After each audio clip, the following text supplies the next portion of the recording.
दोस्तों आशा करता हूँ आप सब लोग ठीक होंगे, सेफ होंगे। तो दोस्तों आज हम इस वीडियो में मुल्क राज अनंत की और एक इम्पोर्टेंट शॉर्ट स्टोरी दी ब्रदर्स के ऊपर डिस्कस करेंगे। तो दोस्तों इस वीडियो में हम जो शॉर्ट स्टोरी दी ब्रदर्स का समरी देखेंगे, कौन कौन कैरेक्टर है इसमें वो डिस्कस करेंगे, जो मेजर थीम है वो देखेंगे। बहुत ही हेल्पफुल वीडियो होगा दोस्तों आप सबके लिए। मेरा आप दोस्तों एंड तक देखना वीडियो को रिक्वेस्ट है मेरा। तो चलिए वीडियो को देखते हैं और आज के हमारे टॉपिक को स्टार्ट करते हैं। वीडियो को स्टार्ट करने से पहले दोस्तों अगर अभी तक अपने चैनल को सब्सक्राइब नहीं किया तो प्लीज़ थोड़ा टाइम दीजिए और सब्सक्राइब कीजिए, क्योंकि मैं इंपॉर्टेंट इंटरेस्टिंग टॉपिक को वीडियो करता हूँ, आप सबको हेल्प होगी। और अगर आपको कोई भी चैप्टर के ऊपर टॉपिक के ऊपर वीडियो चाहिए आप मुझे कमेंट सेक्शन में पूछते मैं दूंगा। और दोस्तों चलिए आज के हमारे वीडियो को स्टार्ट करते हैं। Let's begin. दोस्तों ये जो शॉर्ट स्टोरी है दी ब्रदर्स, इसमें बेसिकली मुल्क राज आनंद ने एक फैमिली के दो भाई के बारे में बताया है। दोनों भाई दोस्तों एक ही फैमिली से बिलोंग करते हैं, लेकिन उनकी बिहेवियर, नेचर, टैलेंट ने सब कुछ अलग है। एक अच्छा है तो दूसरा बिल्कुल ऑपोजिट है, ठीक है। और कैसे एक भाई प्रॉपर्टी के लिए, पैसों के लिए और एक भाई का खून भी कर सकता है एक फैमिली में, और किस तरह से एक सिचुएशन ऐसा भी हो सकता है, तो मुल्क राज आनंद ने इस शॉर्ट स्टोरी में इसका जिक्र किया है। तो दोस्तों इसमें जो मेन कैरेक्टर है उनमें से सबसे जो दो भाई है उनका नाम है लाला हंसराज, जो बिग ब्रदर है दोस्तों, बड़े भाई है। और छोटे भाई का नाम है लाला लेखराज, ठीक है। और एक कैरेक्टर है दोस्तों जो डॉक्टर है, उनका नाम है पंडित प्रकाश शास्त्री। अब दोस्तों जो हंसराज है वो बहुत ही अच्छे होते हैं, उनका बिहेवियर, उनका टैलेंट सब कुछ ही बहुत अच्छा है। और इनके द्वारा ही उनका जो गोल्ड का जो शॉप है वो दोस्तों बहुत ही डेवलप्ड हुआ है। और ऑपोजिट के जो भाई है मतलब जो लेख राज है वो छोटे भाई है, लेकिन वो बिल्कुल उनसे ऑपोजिट है।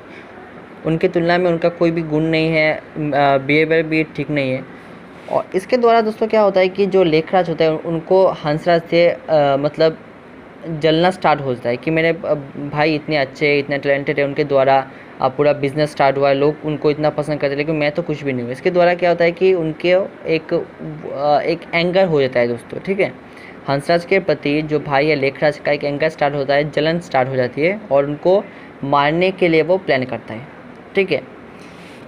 दोस्तों एक दिन क्या है कि जो लेखराज है हंसराज को ये बोलते हैं कि आप तो अभी बहुत ही ओल्ड हो चुके हैं, तो आप जो भी प्रॉपर्टी है, जो भी मनी है, वो हम दो बार कर लेते हैं और मुझे अपना बात समझने दीजिए। और जो आज से जो गोल्ड का शॉप है उसमें मैं आज से मतलब मैं डील करूँगा, बैठूँगा। और क्योंकि ये ख़राब इंप्रेशन भी पड़ता है कि इतने इल लोग, एक इल आदमी बैठकर डील कर रहा है, तो कस्टमर के सामने भी एक अलग इंप्रेशन पड़ता है। दोस्तों होता है क्या है कि हंसराज बहुत ही अच्छे बिहेवियर के थे, तो उन्होंने लेखराज को कुछ नहीं कहा, वो सिर्फ मतलब चुपचाप रहे, ठीक है। एक दिन क्या है दोस्तों, ये दोनों भाई पुणे कुछ बिजनेस के द्वारा गए थे, तो एक एक्सीडेंट में जो हंसराज है उनको बहुत चोट थी और लगी थी दोस्तों चोट। और उसके बाद क्या होता है कि वो एक डॉक्टर के पास आए दिखाने के लिए, जिनका नाम है पंडित प्रकाश शास्त्री। तो जो छोटे भाई है दोस्तों लाला लेखराज, वो पंडित प्रकाश शास्त्री से ये मतलब छुप कर बोलते हैं कि ऐसा क्या कोई दवाई है नहीं जिससे भाई मतलब धीरे धीरे करके उनका तबीयत ख़राब हो और वो मर जाए। और वो दोस्तों मतलब जो पंडित प्रकाश शास्त्री थे डॉक्टर, वो उनको समझाता है कि अगर आपका भी लाभ होगा मैं आपको भी पैसा दूंगा। लेकिन दोस्तों डॉक्टर बहुत ही अच्छे बिहेवियर के थे और उन्होंने बिल्कुल साफ ना कर दिया इसमें कि ऐसा बिल्कुल भी संभव नहीं है, हमारा काम है जान बचाना और हम किसी की जान नहीं ले सकते। तब क्या है दोस्तों, डॉक्टर को दिखाने के बाद ये दो भाई घर पे जाते हैं। कुछ दिन बाद आकर जब उनके मतलब डॉक्टर को दिखाने के बाद दोस्तों जो होता है चेकअप करवाने के लिए हंसराज को डॉक्टर ने डेट दिया, लेकिन हंसराज उस डेट पर गए नहीं थे। तो लेखराज जाकर डॉक्टर को बोलते हैं कि मेरे भैया हंसराज का मृत्यु हो चुका है और वह अभी इस दुनिया में है नहीं, और आप ये गोल्ड लीजिए आपके फीस की तरह। तो पंडित प्रकाश शास्त्री जो डॉक्टर होता है दोस्तों, वो बिल्कुल ना करता है, क्योंकि मैं पैसे ही लूँगा और मैं गोल्ड नहीं ले सकता। और इस तरह से वो दोस्तों होता है। इसमें दोस्तों हिडन केस ये होता है कि जो लेखराज होता है वो हंसराज की मर्डर करवाता है। ऐसा स्टोरी में है नहीं, लेकिन ऐसा ही समझ में आता है कि लेखराज ने जेलियस होकर जल कर, क्योंकि वो बहुत ही अच्छे थे और वो लोग उनको पसंद करते हैं, तो प्रॉपर्टी के लिए, गोल्ड शॉप के लिए, क्योंकि जितना दिन हंसराज जिंदा है लेखराज के हाथ में कुछ नहीं आएगा, ये लेखराज को पता चल गया था।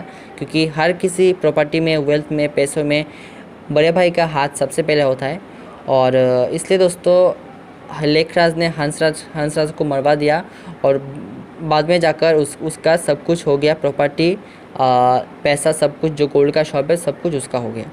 तो दोस्तों बेसिकली ये जो शॉर्ट स्टोरी में मुल्कराज आनंद ने एक फैमिली के दो भाई के मैनर, नेचर, ह्यूमैनिटी के ऊपर क्वेश्चन खड़ा किया है कि कैसे लोग इनह्यूमन बन सकते हैं, जो लोगों के अंदर जो ह्यूमैनिटी का जो एक गुण है वो कैसे ख़त्म हो सकता है, मानवता कैसे ख़त्म हो सकता है पैसों के लिए, जो आजकल दुनिया में दोस्तों बहुत ही बर्निंग क्वेश्चन है। और एक फैमिली में किस तरह से एक भाई दूसरे भाई का खून भी कर सकता है। तो मुल्कराज आनंद ने एक सिंपल स्टोरी के द्वारा ये हमने समझाया है। दोस्तों आशा करता हूँ आपको आज समझ में आया होगा। अगर आपको कोई भी डाउट है आप मुझे कमेंट में पूछे, मैं दूंगा, डाउट क्लियर करूँगा। तो आज के लिए इतना, गुड बाय, अच्छे रहिए, स्वस्थ रहिए।